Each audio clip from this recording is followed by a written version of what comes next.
यदि आपके पास धन दौलत नहीं है, गाड़ी नहीं है, बंगला नहीं है, कार नहीं है, संपत्ति भी नहीं है, परंतु एक बात जो मैं बताने जा रहा हूँ वह होगा तो आपके पास धन भी होगा, दौलत भी होगा, कार भी होगा, बंगला भी होगा, सुख भी होगा और शांति भी होगी। एक पति पत्नी थे और उनका एक छोटा सा बच्चा था। शहर से गांव जा रहे थे कि अपने रिश्तेदार के यहाँ जन्मदिन के कार्यक्रम में उपहार लेकर के देने। रास्ते में पहुँचे तो एक लड़की तरबूज बेच रही थी और उनका जो कार में बैठा हुआ बच्चा था उसने तरबूज को जब देखा तो मचल गया। उसने तो जिद कर लिया कि तरबूज लूँगा ही मैं। आखिरकार मजबूर होकर उनको कार रोकना पड़ा। कार रोके और उनके साथ जो उनकी पत्नी थी वह बच्चे के साथ उतरी और मोल भाव करना चालू कर दिया। बच्ची कितने की देती हो तरबूज? उसने कहा 40 रुपये। तो उन्होंने कहा नहीं, ज़्यादा मांग रही हो, थोड़ा कम कर दो, 25 का ही दे दो। वो लड़की बोली अरे 25 का तो हमें बाज़ार में मिलता है, आपको कैसे दे दूं? यहाँ तक आते आते 30 हो जाता है, 35 हो जाता है खर्च, और 5 रुपये भी नहीं कमाऊंगी तो मैं आपको कैसे दूंगी? 30 रुपये तो चाहिए ही ताकि 5 रुपये हमें भी मिल सके। वो मोल भाव कर ही रही थी और बच्चा बार बार मचल रहा था, जिद कर रहा था तरबूज लेने के लिए। पतिदेव उनके जो थे वो गाड़ी में थे, सब देख रहे थे, पर वो जो श्रीमती जी थी वो बराबर उससे कम करने के लिए कर रही थी। तब हार कर उन्होंने कहा अरे तेरा भाई ही तो है, भाई जैसा है तुम्हारा, दे दो, थोड़ा कम लगा लेना। उसने कहा ठीक है, आप तरबूज ले लीजिए, जो समझिएगा दीजिएगा। तो मित्रों, उसने एक बढ़िया तरबूज निकाला और ले जाकर के उस छोटे से बच्चे के हाथ में दिया। चूँकि बच्चा छोटा था, छोटी छोटी उसकी हथेली थी, वो गिर के नीचे खराब हो गया, फूट गया।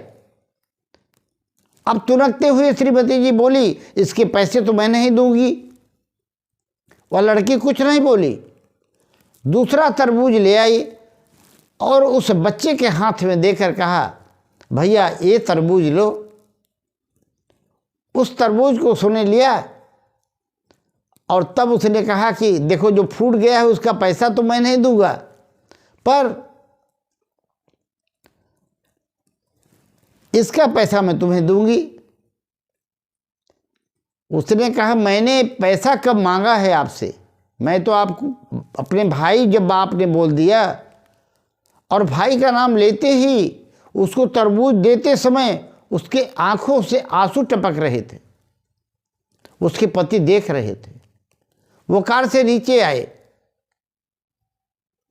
और पूछे बेटी क्या हुआ तुम्हारे भाई को?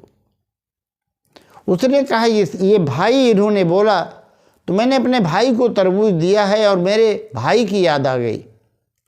ये भी मेरा भाई ही है और भाई का पैसा मैं नहीं लेता, क्योंकि रिश्ते में मोल भाव नहीं होता, लेन देन नहीं होता। इन बातों से उनके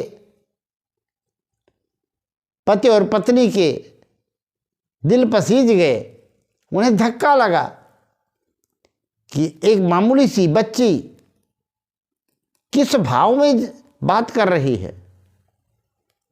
तब उन्होंने पूछा तो बताया कि मेरा भाई भी इसी उम्र का था, बीमार पड़ा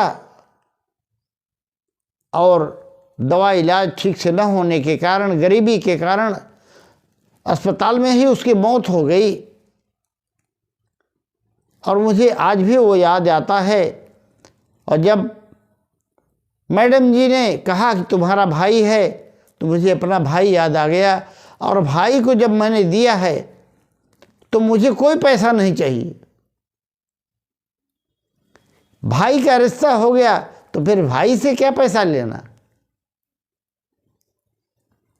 दोनों की आंखें सजल हो गई। कार में बैठे जो पतिदेव थे आए, 100 का नोट निकाल कर उसको देने लगे। उसने हाथ जोड़ लिए और कहा, नहीं, मैं पैसे नहीं लूँगी। आप लोग लिए होते तो चलता, पर मेरे भाई को मैंने दिया है तो नहीं लूँगा, पैसे नहीं लूँगी। उनकी पत्नी ने जो उपहार लेकर जा रहे थे जन्मदिन में देने के लिए, उसमें से एक चांदी की अंगूठी निकाली, उसको देते हुए बोली, ये ले लो। पर उसने कहा, ये तो बड़ी महंगी है, मैं इसे क्या करूँगी। और उस बच्चे ने कहा कि मैं कुछ भी नहीं लूँगी। मेरी माँ ने कहा था कि रिश्ते में कभी नफ़ा और नुकसान मत देखना।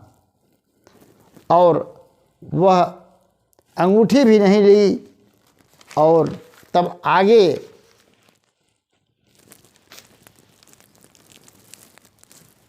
आप बढ़ गए तो वहीं पर से जो थोड़ा दूर आगे बढ़े तो उनके जो पतिदेव थे, अचानक उनके दिमाग को शाक लगा और उन्होंने गाड़ी रोक दी और अपने बड़े भाई को, जो दूसरे शहर में रहते थे, फ़ोन लगाया कि भैया बड़े बाज़ार वाली दुकान जो है वो आप ले लो,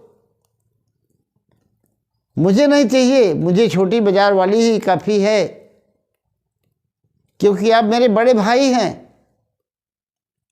उधर से बड़े भाई ने कहा, अरे छोटे, आज तुमको क्या हो गया है, उसी के लिए तो तुमने मेरे ऊपर मुकदमा ठोक रखा है और आज तू कैसी बातें कर रहा है। तो उसने भी वही कहा कि भैया रिश्ता से बड़ा कुछ भी नहीं होता है, आप मेरे बड़े भाई हैं। उन्होंने कहा कि ठीक है, हम दोनों भाई भाई हैं, आपस में लेन देन की कहाँ से बात आ गई, ज़मीन जायदाद की बात कहाँ से आ गई, हम दोनों आपस में बैठ कर के समझ लेंगे। मित्रों, ज़मीन जायदाद हमसे बड़ी नहीं है, वे सब यहीं की यहीं रह जाती हैं। और हमारा रिश्ता जो है इन मामूली जायदादों से कहीं बहुत बड़ा ऊंचाई पर स्थित होता है। क्यों? आजकल की भाग दौड़ भरी जिंदगी में हमारे पास धन दौलत है और सब कुछ होते हुए भी एक चीज की कमी है, रिश्ता नहीं है। रिश्तों में खटास आ गई है, रिश्तों में दरार आ गई है। भाई भाई एक दूसरे को देखना नहीं चाहते। आज के समय की बात कर रहा हूं। और हम उन रिश्ते को सींचना भी नहीं चाहते, बचाना भी नहीं चाहते, सींचते ही नहीं, बचाने की बात तो दूर। एक दूसरे के लिए शर्म करते हैं। दो भाई में अगर खटास हो गई, लड़ाई झगड़ा हो गया, विरोध हो गया, बैर हो गया, तो सोचे कि मैं क्यों बोलूं, वो बोले, ये गर्व होता है, शर्म होती है। मित्रों, जिनके साथ हम पैदा हुए, एक साथ एक थाली में बैठकर खाए, साथ साथ खेले, साथ साथ पढ़े लिखे बड़े हुए, और बड़े होने के बाद पता नहीं क्या हो जाता है कि आपस में नफरत हो जाती है, एक दूसरे से घृणा होने लगती है और एक बार जब नफरत का बीज बो दिया जाता है तो उसका पौधा बढ़ता ही जाता है, बढ़ता ही जाता है और विरोध बढ़ता जाता है। एक बात कहूं, हमारे जन्म के पहले ही भगवान ये तय कर देते हैं कि हमें किस परिवार के साथ, किस रिश्तेदार के साथ, किस माता पिता के साथ, किस भाई बहन के साथ रहना है और जीवन यापन करना है। हम इसका चुनाव नहीं करते। हमें क्या पता हमारा जन्म कहाँ होगा, माता पिता कौन होंगे, भाई बहन कौन होंगे, रिश्तेदार कौन होगा, वो भगवान तय करते हैं। पर बड़े होकर हम ही उस रिश्ते को बिगाड़ देते हैं, जिसका परिणाम होता है जीवन में अशांति और दुख। आप लोगों से आप लोगों के पास सब कुछ है, हम लोगों के पास सब कुछ है, किसके पास क्या नहीं है। आज किसी के पास कोई चीज़ की कमी नहीं है। एक गरीब मजदूर भी मजदूरी करके खाता है, परंतु एक चीज़ नहीं है, क्या? रिश्ता, संबंध, आपस में प्रेम,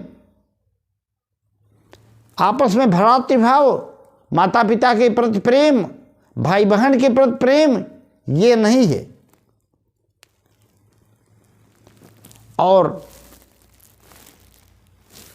मित्रों, मुश्किल समय में ये परिवार के लोग ही जो होते हैं, यही यदि हमारा संबंध उनसे मधुर बना रहता है तो हमारे काम आते हैं।